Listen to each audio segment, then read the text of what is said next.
কোরবানির ঈদের আগে ব্যস্ত সময় পার করছেন টাঙ্গাইলের কামাররা। চাপাতি, ছড়ি ও বটি সহ মাংস কাটার বিভিন্ন সরঞ্জাম তৈরি এবং পুরনোগুলোতে শান দিতে ব্যস্ত সময় পার করছেন তারা। তবে কয়লা ও লোহা সহ সবকিছুর দাম বেড়ে যাওয়ায় লাভ কমেছে বলেও জানান কামাররা। তোফাল আহমেদ রনির তথ্য, ছবিতে ডেস্ক রিপোর্ট। আধুনিক জীবনে দিন দিন কমছে কামারদের কদর। সারা বছর তেমন কাজ না থাকলেও কোরবানির ঈদ এলে ব্যস্ততা বাড়ে তাদের। সকাল থেকে গভীর রাত পর্যন্ত আগুনের ভাটিতে লোহা পুড়িয়ে তৈরি করে দা, বটি, চাপাতি ও ছোট বড় বিভিন্ন ধরনের ছুরি। টুংটাং শব্দে ভেসে আসে ব্যস্ততার সুর।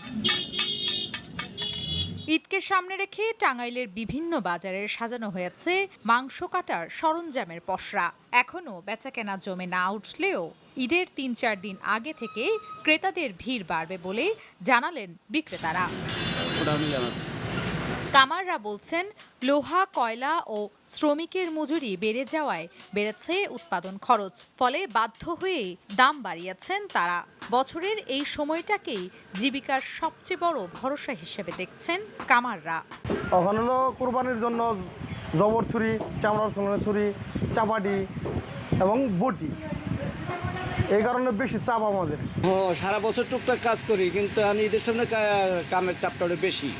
ছুরি, চাপাটি, দাও, বটি এগুলাই। লোহার একটু দাম বেশি, তারপরে আমাদের কারিগরের মজুরি বেশি। গত বছর যে কারিগর আমি 800 টাকা খাটাইছি, সেই কারিগর এবছর আমার 1200 টাকা দিতে হয়। কামার শিল্পকে টিকিয়ে রাখতে বিসিক স্বল্প সুদে ঋণ সুবিধা দিয়ে থাকে। বাজারজাতকরণেও বিসিক সহায়তা করে। বিসিক থেকে সাধারণত যারা ছোট এবং ক্ষুদ্র উদ্যোক্তা, তাদেরকে আমরা 5% মহিলাদের জন্য এবং পুরুষদের জন্য 6% সরল সুদে বিনা জামানতে 2 লক্ষ টাকা পর্যন্ত ঋণ সুবিধা দিয়ে থাকি। এবং তাদের যদি কোনো কারিগরি সহায়তা লাগে, সেক্ষেত্রে বিসিক থেকে সর্বোচ্চ সহযোগিতা করা হবে। আমির আহমেদ, চ্যানেল 9 নিউজ ডেস্ক।